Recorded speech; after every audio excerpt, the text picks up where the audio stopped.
Crop production and management हा एक महत्त्वाचा टॉपिक आहे.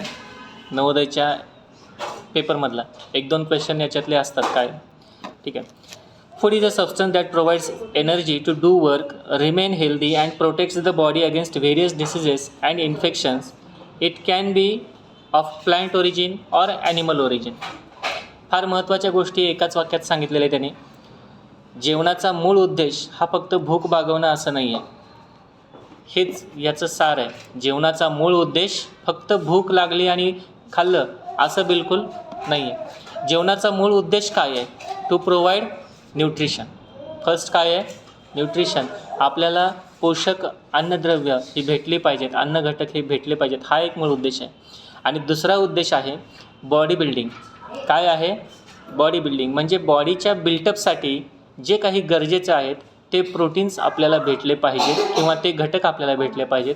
हा दुसरा म्हणजे न्यूट्रिशनच झालं एक प्रकारचं. आणि तिसरा आणि महत्त्वाचा मुद्दा, वेगवेगळ्या आजारांपासून आपल्याला प्रोटेक्शन दिलं पाहिजे. महत्त्वाचा मुद्दा काय? प्रोटेक्शन. ठीक आहे. ह्या 3 गोष्टी जास्त महत्त्वाच्या आहेत. कुठल्या कुठल्या सांगितल्या मी? म्हणजे जेवणाच्या फूडच्या कुठल्या कुठल्या गोष्टी महत्त्वाच्या आहेत? कुठल्या कुठल्या गोष्टी महत्त्वाच्या आहेत? फर्स्ट काय? जेवणाचे पहिलं काय आहे? न्यूट्रिशन. दुसरं आहे बॉडी बिल्डअप. बॉडी चांगली बनावी किंवा वाढवावी म्हणून जे बॉडीला ग्रोथ होण्यासाठी आपल्याला जेवण करणं महत्त्वाचं आहे. आणि तिसरं महत्त्वाचं काय आहे? तिसरं महत्त्वाचं to protect us from infections and various diseases. वेगवेगळ्या आजारांपासून आपल्याला वाचवण्यासाठी जेवण करणं हे महत्त्वाचं आहे. त्यामुळं या 3 सगळ्यात गोष्टी महत्त्वाच्या आहेत आणि म्हणून आपण जेवण कन्झ्युम करत असतो, फूड कन्झ्युम करत असतो. ठीक आहे.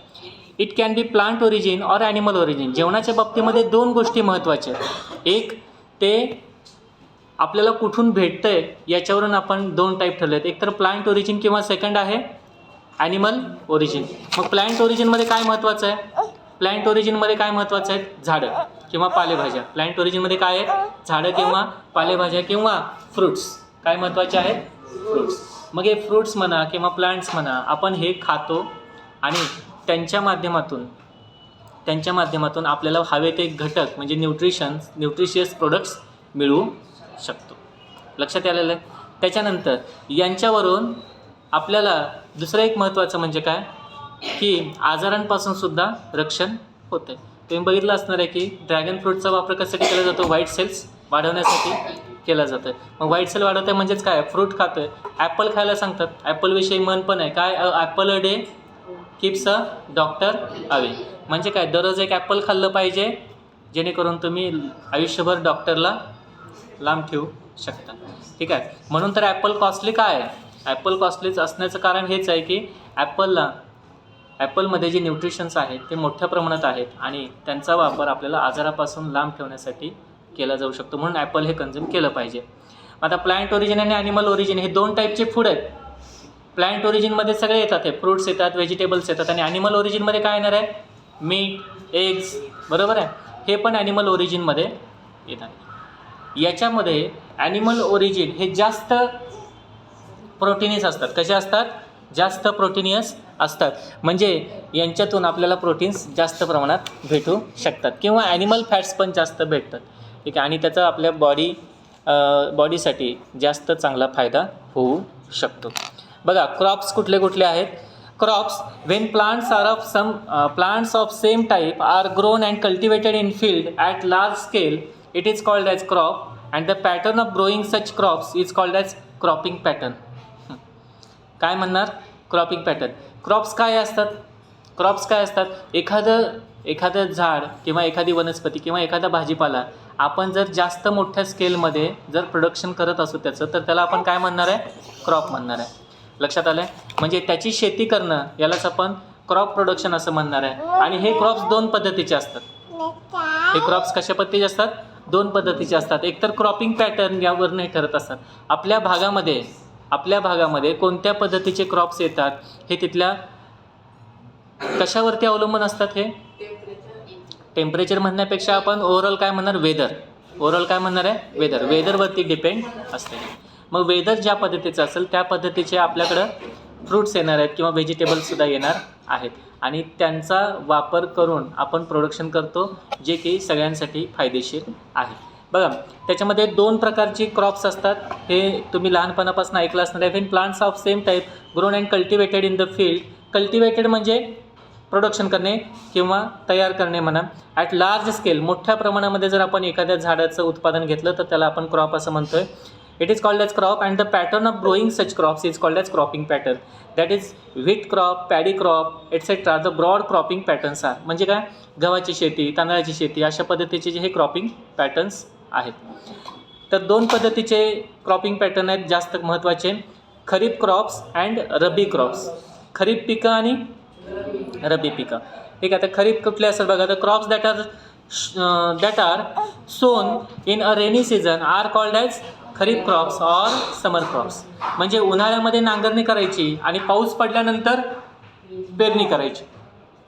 पाऊस पडल्यानंतर एखादा पाऊस झाला की लगेच पेरणी करून टाकायची. अशा पद्धतीला जी पिकं घेतली जातात, अशा पद्धतीने जी पिकं घेतली जातात त्याला काय म्हणणार आहे आपण, खरीप क्रॉप्स. म्हणजे उन्हाळ्यामध्ये घेतल्या जाणाऱ्या पिकांना आपण काय म्हणायचं आहे, घेतल्या जाणाऱ्या म्हणण्यापेक्षा ज्यांची पेरणी उन्हाळ्यामध्ये केली जाते त्यांना काय म्हणायचं, खरीप क्रॉप्स असं म्हणायचं. These are sown in June, July and harvested at the end of monsoon season. पावसाळा संपत आल्यानंतर यांची कापणी पण होत असते. म्हणजे साधारण 3-4 महिन्याच्या कालावधीनंतर काही पिकं ही काढता येतात. यांना खरीप पिकं म्हणायचं. दॅट इज ड्युरिंग सप्टेंबर ऑक्टोबरच्या दरम्यान ही पिकं काढली जातात. एक्झाम्पल बघा, पॅडी म्हणजे राईस, मेज म्हणजे मका, कॉटन, ग्राउंडनट, मिलेट्स एटसेट्रा. बरोबर. आता मागच्या महिन्यामध्ये या महिन्यामध्ये काही ठिकाणी चालू आहे बघा पीक काढणे. बरोबर. हार्वेस्टिंग म्हणजे पीक काढणे. झाल्या पण असतील.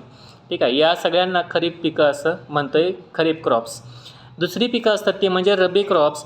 The crops that are grown in winter season are called as rabi crops or winter crops. These are sown during October November, harvested by the end of March till April. Example, wheat, gram, pea, mustard, linseed. यांची मराठी नावं माहिती आहेत का? Wheat म्हणजे काय असणार आहे, गहू. ग्रॅम म्हणजे हरभरा. त्यानंतर पी, वाटाणा. मस्टर्ड म्हणजे मस्टर्ड ऑइल भेटतं बघा, मोहरीचं तेल. बरोबर, मोहरीचं तेल. आणि लिनसीड म्हणजे जवस. बरोबर. हे सगळे पदार्थ जे आहेत ही सगळी पिकं थंडीच्या दिवसामध्ये आपण काय करतोय, थंडीच्या दिवसात कल्टिवेट करतो किंवा त्यांना वाढवतोय. ठीक आहे. पण ही कुठंपर्यंत आपण काढणी करत असतो, यांची मार्च किंवा एप्रिलपर्यंत काढणी होत असते. म्हणजे असं समजा इन जनरल 6-6 महिन्याला आपण ही पिकं घेत असतो. जे उन्हाळ्यात पीक आपण उन्हाळ्यामध्ये पीक घेत असू त्याला आपण खरीप म्हणा. थंडीमध्ये जे घेतं त्याला काय म्हणायचं आहे, रब्बी पिकं म्हणायचं आहे. ॲग्रिकल्चरल प्रॅक्टिसेस कुठले असतात हे मागं आपण एकदा डिस्कस केलं होतं. ॲग्रिकल्चरल प्रॅक्टिसेस कोणकोणत्या असतात, तर त्याच्यातली पहिली प्रोसेस आहे preparation of soil. Cultivation of crops involve several activities undertaken by farmers over a period of time. वेगवेगळ्या टाईम पिरियडमध्ये वेगवेगळ्या ॲक्टिव्हिटीज ॲग्रिकल्चर फील्डमध्ये कॅरी आउट केल्या जातात. यांना काय म्हणणार आहे, ॲग्रिकल्चरल प्रॅक्टिसेस. मग कोणकोणत्या प्रॅक्टिसेस बघा. First is preparation of soil. पीक घेण्यासाठी पहिल्यांदा माती तयार करून घ्यावी लागते. तशा पद्धतीची माती तयार करावी लागते. म्हणजे काही पिकं हे वाफे तयार करून घेतले जाते. काही पिकंही आहे तसं शेतजमिनीमध्ये नुसत्या बिया टाकून दिल्या जातात. काही पिकांना एक बी रोवावं लागतं आहे. काही पिकांना एक काडी त्याची एक डोळा त्याचा रोवावं लागतं. बरोबर का. ऊसाच्या काड्या, ऊसाचा एक डोळा आपण रोवत असतो. नाही तर अजून काही पिकं अशी आहेत ज्यांच्या बिया आपण किंवा बियाणं विकत घेऊन ते पेरत असतं आणि एक बी पेरावं लागतं. काही पिकं असे आहेत ज्यांचे वाफे तयार करायला लागते. म्हणजे चौकोन बॉक्स तयार करायचे, त्याच्यातच 7-8 किंवा 20-25 झाडं त्याच्यात एकत्र लावायची. अशा पद्धतीने पण काम केलं जातं. म्हणजे प्रत्येक पीक लावायची पद्धत वेगळी आहे आणि मातीची ज्याप्रमाणे गरज असेल, ज्या पिकाला जशी गरज असेल त्या पद्धतीनं ते पीक घ्यावं लागतं. ठीक आहे. आता खास करून बघा, आंब्याची शेती असेल तर आंब्याला काही एवढं जास्त दररोजच्या दररोज त्याला गरज नाही आहे काळजी घ्यायची. बरोबर. पण तरीसुद्धा काही जण घेत आहेत. म्हणजे जर मोठ्या प्रमाणावर जर आंब्याची लागवड केली असणार आहे, 60-70 झाडं 100 झाडं एकदम लावलेली आहेत, तर त्यांची काळजी दररोजच्या दररोज घेणं गरजेचं आहे. बरोबर. कारण औषध आहे, परत मुंग्या आहेत, औषध त्यांना देणं आहे, पाणी देणं आहे, हे सगळं करतात. म्हणजे ज्यांना शेतीच करायची त्याचीच असं. त्या आंब्याच्या शेतीमध्ये साधारण 2 आंब्यांच्या झाडांमध्ये साधारण 5 ते 10 फुटाचा तरी गॅप अंदाजे ठेवला जात असणार आहे. कारण जसं जसं झाड मोठं होईल तसं तसं त्याला सुद्धा जागा मोठी लागणार आहे. त्याच्यामुळे थोडंसं गॅप ठेवूनच ही झाडं लावली जातील. द्राक्षांची झाडं असतील तर साधारण 5-5 फुटाचं तरी अंतर एकेका झाडात असतं. मक्याची झाडं असेल तर जवळ बी पेरलं जातं आहे, बरोबर का. मक्याचं पीक असेल तर, ज्वारीचं असेल किंवा अजून दुसरे काही धान्य. म्हणजे प्रत्येक धान्य पीक लावायची एक पद्धत आहे. त्याच्यानुसार माती तयार करून घ्यावी लागणार आहे. म्हणून सुरुवातीला बघा, एक पीक काढणी झाली, मार्च-एप्रिलमध्ये एकदा पिकं काढून झाली की त्याच्यानंतर 1-2 महिना ही मुद्दाम जमीन उन्हामध्ये तापवली जाते. त्याच्यामध्ये नांगरणी पण एखाद्या वेळेस करून घेतली जाते. कारण काय, जर काही व्हायरसच नाही, बॅक्टेरियाज वगैरे असतील तर त्यातले थोडेसे मरून पण जावेत म्हणा, किंवा थोडी जमीन उन्हामध्ये तापली की चांगली भुसभुशीत पण बनते, बरोबर आहे का. उन्हामध्ये तापल्यानंतर जेव्हा पाऊस पडतो, पहिला पाऊस होतो, दुसरा पाऊस होतो, जमीन चांगली भुसभुशीत करून घेता येते, तेव्हा प्लेन कुळवणी वगैरे करून घेतात. ह्या सगळ्या ॲग्रिकल्चरल प्रॅक्टिसेस आहेत. Soil is prepared by sowing seeds by 2 major methods. याच्यामध्ये फर्स्ट पार्ट आहे तो म्हणजे प्लोईंग, जे आत्ताच सांगत होतं की नांगरणी करून घ्यायची, त्यालाच प्लोईंग म्हटलेलं आहे. The process of loosening and turning the soil is called as ploughing or tilling. याचंच दुसरं नाव काय आहे, टिलिंग किंवा ploughing. It is done by using plough. नांगर वापरून ह्या अशा पद्धतीने आपण नांगरणी शेतजमिनीची करून घेऊ शकतो. It is beneficial as it helps the roots to penetrate deeper in the soil. जमीन अगदी खोलपर्यंत आपण भुसभुशीत करून घेऊ शकतो नांगरणीच्या साह्यानं. Breathe easily, removes weeds, it turns the soil to enrich it with nutrients. उन्हाच्या माध्यमातून त्याला काही न्यूट्रियंट्स भेटतही असतील, शिवाय जमीन भुसभुशीत पण होते. त्या जमीन भुसभुशीत करण्याचा फायदा काय होतो, ब्रीदिंग जे आहे, म्हणजे मुळांना हवा आणि पाणी व्यवस्थित भेटते. जर आपण रफ जमिनीमध्ये तसंच जर पीक काढायला गेलो तर त्याच्यामध्ये पीक एवढं येणार नाही. म्हणून जमीन भुसभुशीत करण्यासाठी पहिल्यांदा प्लोईंग करणं किंवा नांगरणी करणं जास्त गरजेचं असतं, हे लक्षात ठेवा. It is beneficial as it helps the roots to penetrate deeper in the soil. याचा दुसरा एक फायदा म्हणजे penetration of roots.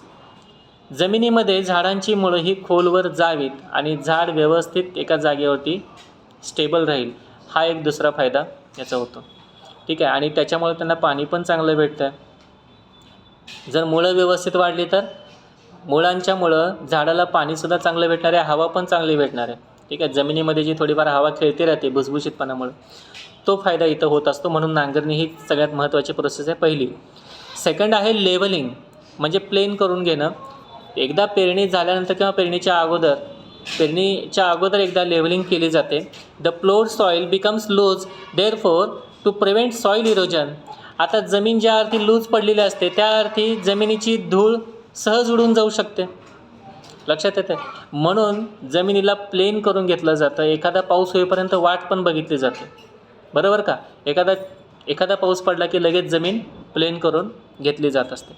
Levelling also helps in uniform distribution of water in the fields during irrigation. इरिगेशनचा अर्थ आहे आपण शेताला पाणी कसं सोडणार आहे, ती पद्धत पण महत्त्वाची आहे. जर पाणी मुबलक प्रमाणात म्हणजे मोठ्या प्रमाणात उपलब्ध आहे तर तुम्ही डायरेक्टली पाण्याचे पाट टाकू शकता शेतामध्ये. अदरवाईज काय केलं जातं, स्प्रिंकलरच्या सहाय्याने सुद्धा पाणी सोडलं जातं आहे किंवा ड्रिपिंग केलं जातं. पाणी सोडण्याच्या पण ह्या पद्धती आहेत. ड्रिपिंग पद्धत म्हणजे ड्रिप पाईप टाकली जाते किंवा वाफे तयार केले जात आहेत, पाट सोडले जात आहेत, बरोबर का. तर हे पद्धती तिथल्या जमिनीच्या आणि पिकाच्या पद्धतीनुसार हे ठरवलं जाते. तर हे लेवलिंग करणं पण महत्त्वाचं आहे. म्हणजे प्रिपरेशन ऑफ सॉईलमध्ये 2 पार्ट आहेत, प्लोईंग अँड लेवलिंग.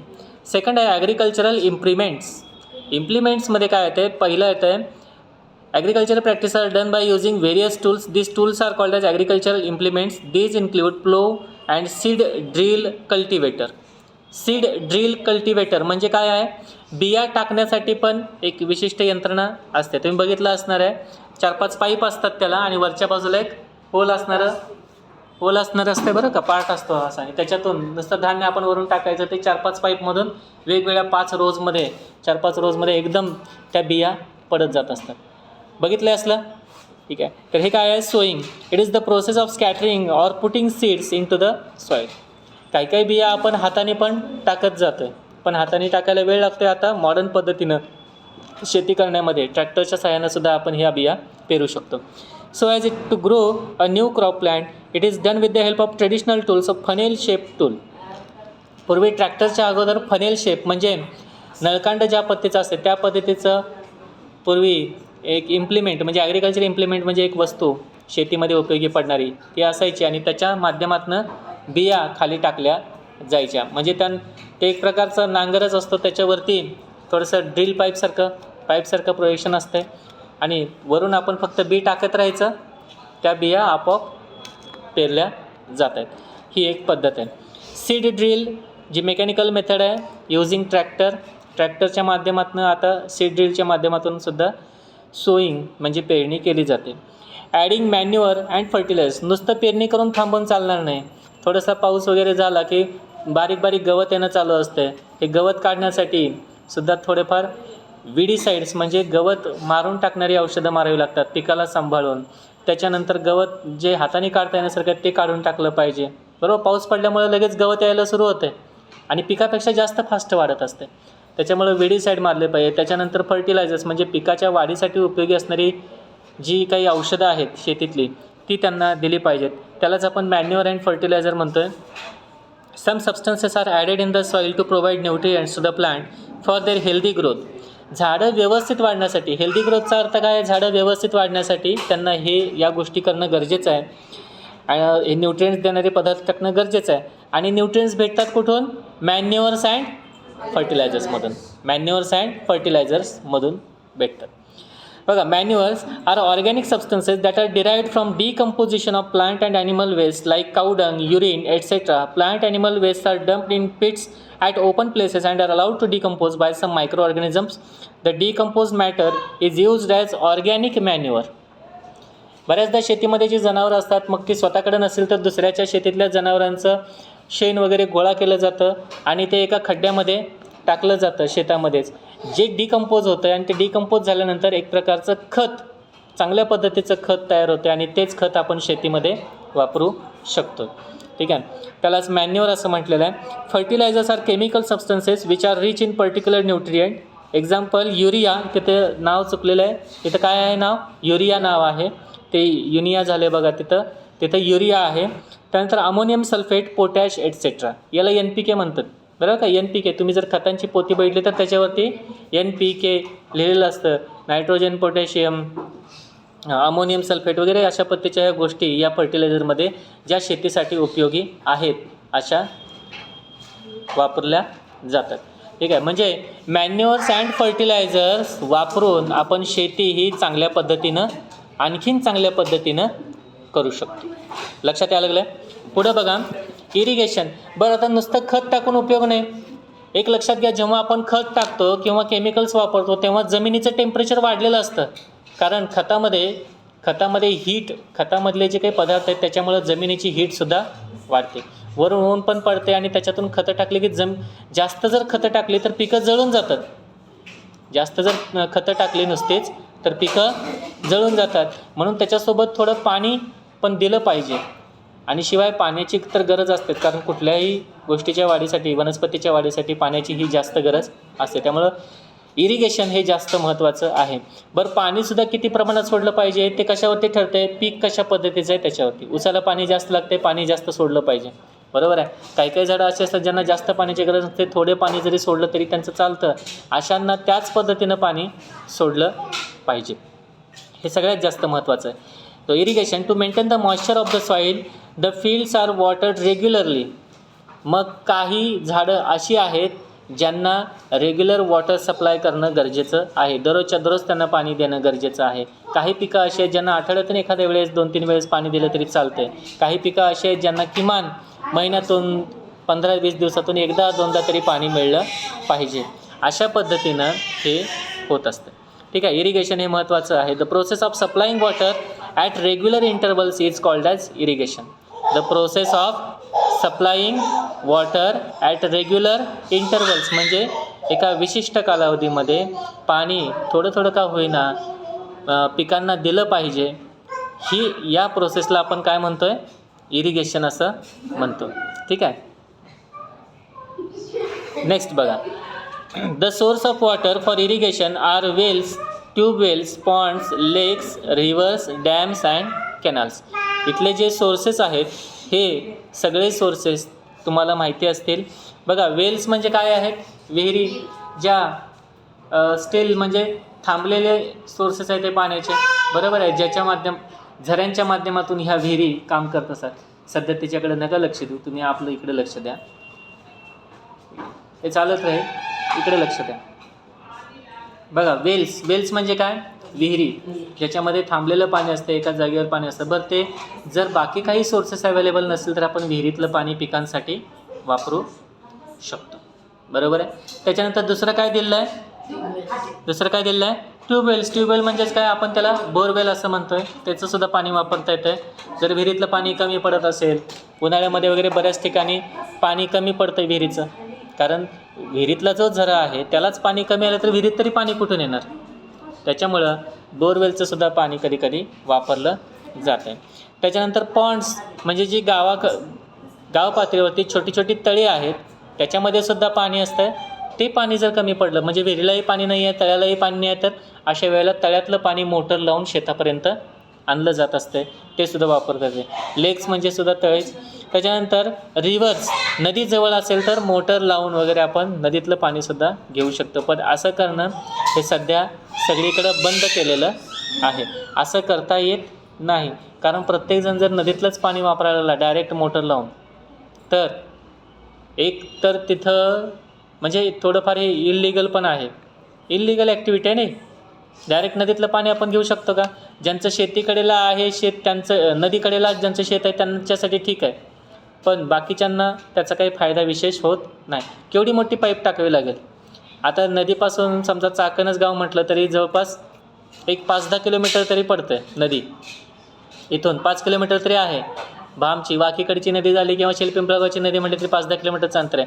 एवढ्या लांब पाईप टाकून आपण शेती करू शकतो का? नाही करू शकत. हा पिकेच्या बाजूला तळ आहे, हा ते गव्हर्नमेंट आणू शकते. प्रत्येकजण जाऊन स्वतःची मोटर लावू शकतो का? नाही. ग्रामपंचायत करू शकते, गाव पातळीवरती निर्णय घेऊन ठरवलं जाऊ शकते की हे सप्लाय करायचं की नाही, किंवा एका ठिकाणी एका टाकीमध्ये आणून तिथून अख्ख्या गावाला सप्लाय केला जाऊ शकतो. पण स्वतंत्र माझं मी आणतो आणि माझ्या शेतात लावतो असं चालतंय का? जे गावचं पाणी आहे ते अख्ख्या गावाला वापरता आलं पाहिजे. सेम कंडिशन ही नदीच्या बाबतीत पण आहे. डायरेक्ट आपण तसे नदीमध्ये मोटर वगैरे लावू शकत नाही, ठीक आहे. तर इरिगेशन म्हणून जास्तीत जास्त प्रत्येक शेतकरी काय करत असतो? प्रयत्न त्याचा हा असतो की स्वतःच्या शेतामध्ये स्वतःची विहीर असणं किंवा ट्यूबवेल किंवा बोरवेल असणं, हे जास्त करून प्रयत्न असतो. The sources of water for irrigation हे दिले आहेत. त्याच्यानंतर डॅम्स अँड कॅनल्स. आता जिथं दुसरे काही सोर्सेस अवेलेबल नाहीत किंवा विहीर करण्यासारखी परिस्थिती नाही प्रत्येकाची, किंवा पाऊस ज्या भागात कमी असतो त्या भागामध्ये फायदा कशाचा होतो? नदीच्या माध्यमातून, नदीचं पाणी हे कॅनल्सच्या माध्यमातून शेतांपर्यंत पोचवणं. म्हणजे जवळपास समजा नदी आहे, तुम्ही जरा ह्या पट्ट्यात फिरला निमगाव दावडीला वगैरे, तर तिथं कॅनल आहेत तुम्हाला बघायला भेटतील. ते आतल्या बाजूला जर गेला, इकडे खरपुडी खेडच्या भागामध्ये, शिरूर पट्ट्यामध्ये जर असे तिथे कॅनल वगैरे बांधले ते तुम्हाला बघता येतील आपल्या इथं जवळ म्हणून. तर ह्या कॅनलच्या माध्यमातून नदीचं पाणी गावागावांमध्ये नेलं जातं आहे. आणि कॅनलमध्ये तुम्ही तुमच्या शेताच्या जवळ जर कॅनल असेल तर त्याच्यामध्ये तुमची वैयक्तिक मोटर ठेवून तुम्ही तुमच्या शेतीसाठी पाणी वापरू शकता. लक्षात आलेलं आहे? आणि कॅनलचा वापरच तो आहे, कॅनलचा वापरच तो आहे. बरं, कॅनल हा काही बारमाही सोर्स नाही आहे किंवा नॅचरल सोर्स नाही आहे. नदीला पाणी आलं तर कॅनलला पाणी. मग नदीमध्ये जर पाण्याची लेवल व्यवस्थित मेंटेन केली असेल तर आपल्याला कॅनललासुद्धा वॉटर लेवल चांगली वापरायला भेटेल. आणि सगळेजण वापरत असल्यामुळं कॅनलमधल्या पाण्याचा वापर जास्त आहे, ठीक आहे.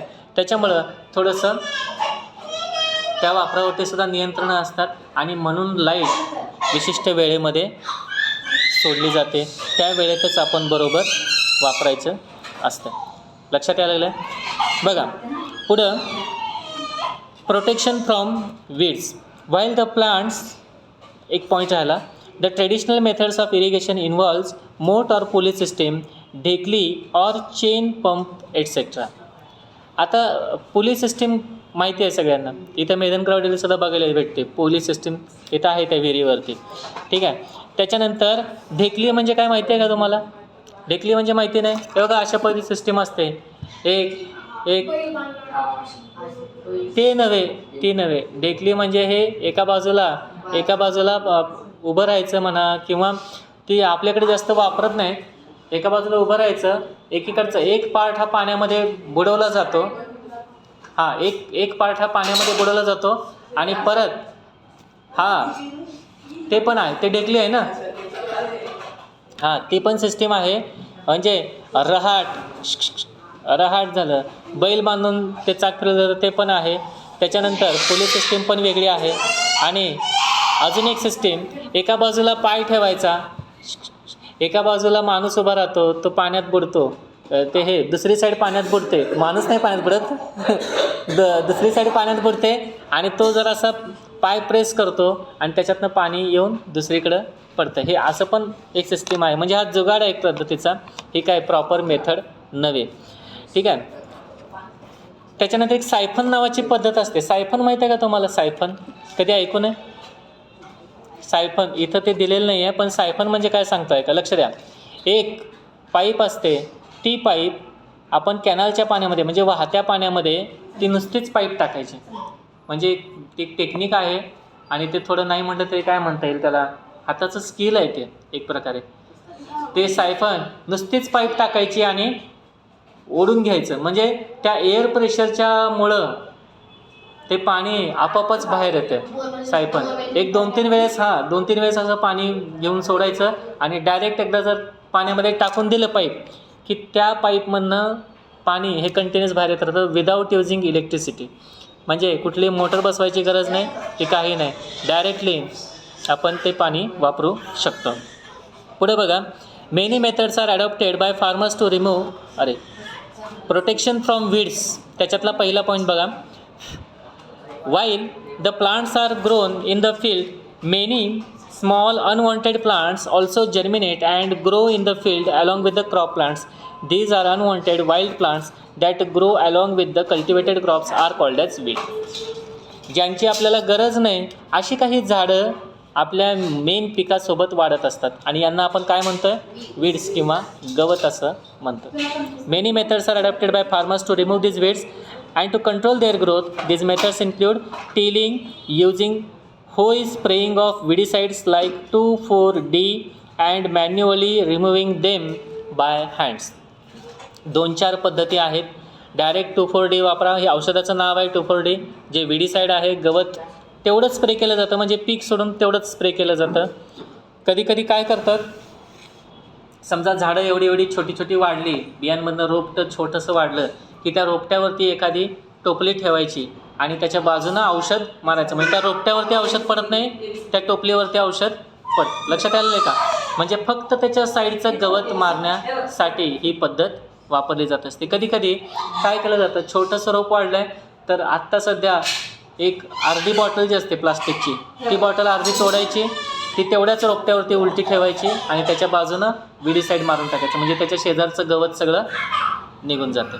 लक्षात आलं? ही पद्धत वापरली जाते. किंवा अजून काही औषध असेल तर ते काय क्रॉप कसं डॅमेज होईल?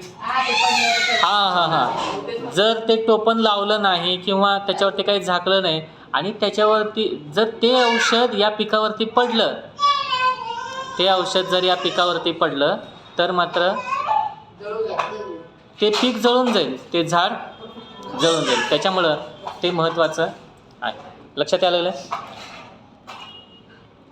पुढे बघा, many methods are adopted by farmers to remove these weeds and to control their growth. These methods include tilling, using hoe, spraying of weedicides like 2,4-D and manually removing them by hands. बघा, सगळ्यात महत्त्वाचा लास्टचा part, जर गवत आपण दरवेळेस औषधानंच काढत बसलो तर त्याचा साईड इफेक्टसुद्धा होऊ शकतो. प्रत्येक गोष्टीसाठी आपण केमिकल नाही वापरू शकत. मग त्यावेळेला काय गरजेचं आहे? त्यावेळेला मॅन्युअल रिमूव्हल ऑफ वीड्स हे गरजेचं आहे. मग मॅन्युअलचा अर्थ काय? हाताने गवत काढणं. पण त्यालाही काही लिमिटेशन आहेत, आपण एवढे हातानं गवत काढू शकत नाही. लक्षात आलेलं आहे? त्यालासुद्धा काहीतरी लिमिटेशन आहेत. लक्षात आलं? पुढचं 7 पॉईंट हार्वेस्टिंग. आता लास्ट बघा harvesting. When crops get matured they are cut and gathered. This process is called as crop harvesting. जेव्हा पीक आले बघा, सुरुवातीला नांगरणी झाली, त्याच्यानंतर पेरणी झाली आणि त्याच्यानंतर औषधं टाकणं झालं, पाणी टाकणं झालं, प्रोटेक्शन पण केलं गवतांपासून आणि याच्यानंतर हार्वेस्टिंग म्हणजे जेव्हा पीक आलं तेव्हा त्याचं हार्वेस्टिंग म्हणजेच पीक काढणेसुद्धा महत्त्वाचे आहे. When crops get matured they are cut and gathered. This process is called as crop harvesting. It occurs in following steps. Crop is harvested by pulling it out or by cutting it close to the ground. काही पिकं ही फक्त फळं काढून घेतली जातात, काही पिकं ही जमिनीपासून कटआउट केली जातात हार्वेस्टिंगमध्ये. जमिनीपासून कटआउट केली जाणारी मला पिकं सांगा बरं कुठली असतात. आणि फक्त ऊस, बरोबर आहे, ऊस जमिनीपासून फक्त शेवटचं जमिनीतलं जे टोक आहे तेवढं सोडून बाकी वरचं सगळं कट केलं जातं. पूर्णच्या पूर्ण झाड ज्याच्यामध्ये उपटून फेकलं जातं असं कुठलं पीक आहे सांगा. शेंगा, भुईमुगाच्या शेंगा अख्ख्या जमिनीपासून, कारण जमिनीच्या आतमध्ये आहेत ना ते पिकं, तर त्याच्यामध्ये पूर्ण झाडच आपल्याला उपटून काढावं लागतं. ठीक आहे. तर अशा पद्धतीने हार्वेस्टिंगचे सुद्धा हे प्रकार आहेत. Crop is harvested by pulling it out or by cutting it to close to the ground. It is either done manually by sickle or by machine called as harvester. मग यासाठी आपण सिकल वापरतो म्हणजेच कुठला विळा वापरतो, नाहीतर हार्वेस्टर मशीन वापरतो. Crop is harvested by pulling it out by cutting close to the ground. It is either done manually by sickle or machine called harvester. After that grain seeds are separated from the chaff. याच्यानंतर आपण जे seeds आहेत ते वेगळे करतो, जे दाणे आहेत पिकाचे ते दाणे वेगळे केले जातात. It is called as threshing. Thresher machine असते, बघितले सगळ्यांनी, बरं. कणीस किंवा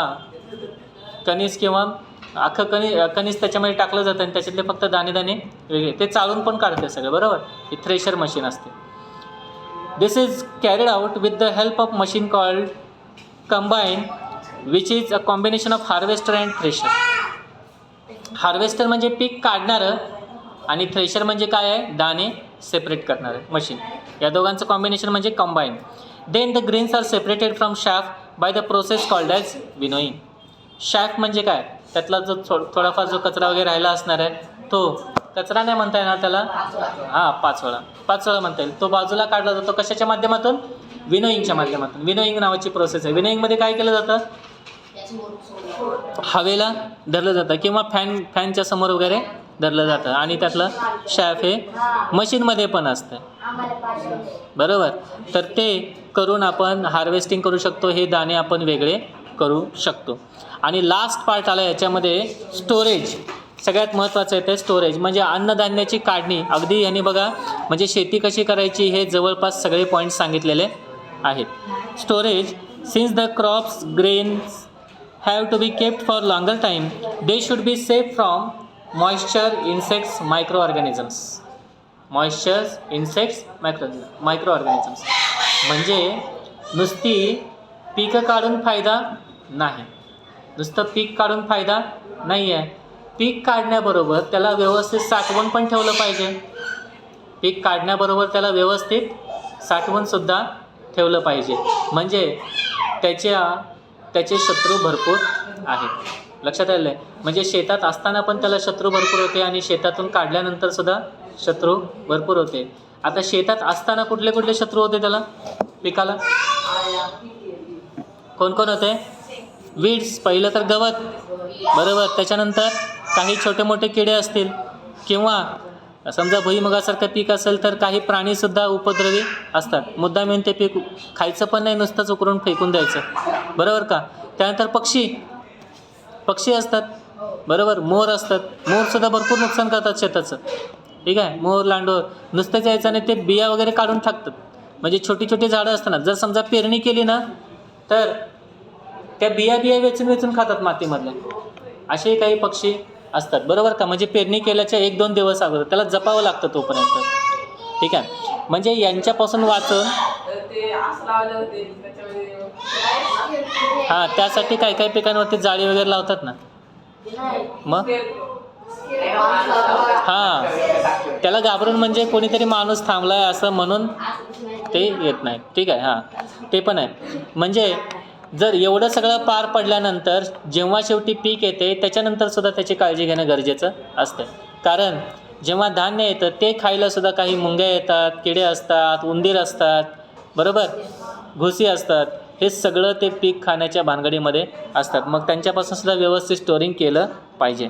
since the crops grain have to be kept for longer time, they should be safe from moisture, insect, micro organism झाले, इन्सेक्ट झाले, यांच्यापासून वाचवलं. तर अजून एक पॉईंट महत्त्वाचा आहे, तो म्हणजे मॉइश्चर. ओलाव्यापासून त्याला लांब ठेवलं पाहिजे. पोत्यामध्ये भरून ठेवले आणि पोतं भिजत ठेवलं, काय अर्थ आहे का याला? पोतं भिरल ते बुरशा लागून जातील, बरोबर. म्हणजे अन्नधान्याची किंवा जे पीक काढलं आहे आपण त्याची काळजी घेणंसुद्धा गरजेचं आहे. जर त्याची काळजी घेतली नाही तर पीक खराब होऊ शकतं. असं भरपूर वेळेस झालेलं आहे, होतंसुद्धा असं. ठीक आहे, ज्वारी, बाजरी, मका काढून ठेवलं आहे आणि पाऊस पडला नेमका. काय होतं आहे, पावसाळा जस्ट सुरू झालेला असतो त्या काळामध्ये, बरोबर का. किंवा अजून काही दुसऱ्या कारणामुळे जर मॉइश्चर लागलं तर पिकं खराब होऊन जाऊ शकतात. It is followed by spraying insecticide and rodenticides to protect it from rats and insects. Rodenticides म्हणजे पण हेच किडे वगैरे मारण्यासाठीचं औषध. मोठे इन्सेक्टिसाइड म्हणजे किडे, रोडेंटिसाइड म्हणजे जे मोठे. रोडेंट्स म्हणजे कोण? उंदरासारखे प्राणी, उंदीर, घुशीसारखे प्राणी, यांना मारण्यासाठीची औषधं वेगळी असतात ते. After that the grains are stored in jute bags or metallic bins, silos and big godowns. याची एक सेपरेट जागा केली जाते. इव्हन जर सेपरेट जागा नाही केली तर किमान थोडं जमिनीपासून उंचीवरती ठेवलं जातं आहे. लाकडाचं किंवा दगडाचं काहीतरी थोडं थर वगैरे रचून वरती उंचीवरती ठेवलं जातं, जेणेकरून जमिनीवर पाणी सांडलं तरी पीक मात्र किंवा धनधान्य मात्र धान्य ओलं होणार नाही याची काळजी घेतली जात असते. त्याशिवाय त्याच्यावरती प्लास्टिकचं कवरिंग केलं जातं, बरोबर. बऱ्याचदा असं होतं आहे की पीक काढल्यानंतर लगेच घरात आणून ठेवणं शक्य होत नाही, 1-2 दिवस शेतातच ठेवलं जातं आहे, बरोबर का. असं सुद्धा होत असतं आहे. मग त्यावेळेला प्लास्टिक पेपर म्हणा, ताडपत्री म्हणा, या गोष्टींचा पण वापर पाण्यापासून वाचवण्यासाठी केला जात असतो. लक्षात आलेलं आहे. किंवा सगळ्यात बेस्ट वे गोडाऊन हे आहे. आता गोडाऊन सगळ्यांनाच परवडेल का? गोडाऊनचं भाडं खूप असतं आहे. म्हणजे तर मला जसं माहिती आहे तसं मनुका असतील, द्राक्षे असतील, आमच्याकडे हे शेती जास्त असल्यामुळे मला माहिती आहे की गोडाऊनचं भाडं खूप असतं. दिवसाचं भाडं 10-15 हजार रुपये भाडं असतं दिवसाचं. ठीक आहे, एका दिवसाचं. कारण ते पीक नुसतंच डब्यामध्ये साठवून उपयोग नाही ना, त्याला कोल्ड पण ठेवायला लागते ना, नाहीतर खराब होऊन जातील द्राक्षे, मनुका. त्याच्यामुळं कोल्ड करावं लागतं, म्हणून महाग जातं. म्हणजे आपल्या मटेरियलवरती डिपेंड आहे किती भाडं लागणार. पण 1000 रुपयापासून ते 20-20, 30-30 रुपये भरतात दिवसाचे. ते पीक विक्री होईपर्यंत काही काही भाडी एवढी महाग आहेत. लक्षात यायला लागलं? ठीक आहे.